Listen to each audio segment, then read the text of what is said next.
নমস্কার বন্ধুরা, SB academic সেন্টারের প্রত্যেকটা ছাত্রছাত্রীকে স্বাগত।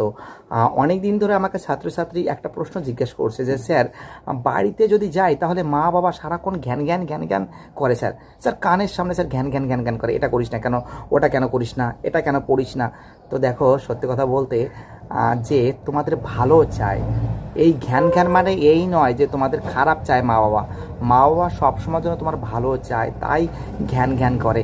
পৃথিবীতে যদি তোমার কেউ ভালো চেয়ে থাকে তাহলে তোমার মা বাবা এবং তোমার টিচার, যে শিক্ষক, এই দুজন একমাত্র তোমার ভালো চায়। তো যদি কোনো টিচারের স্টুডেন্ট যদি ভালো রেজাল্ট করে, তাহলে টিচার কী বলে, আমার অমুক ছাত্রী এত ভালো রেজাল্ট করেছে। তো দেখো, পরের মেয়ে বা পরের ছেলেকে তাও বলে আমার ছাত্রী ভালো রেজাল্ট করেছে। একমাত্র তোমার মা বাবা এবং একমাত্র তোমার টিচার, এই দুজনেই তোমার ভালো চায়। তো তারা ঘ্যান ঘ্যান করতেই পারে, এটা কোনো ব্যাপার না। তাদের কথা তুমি মন দিয়ে শোনো, ঠিক আছে?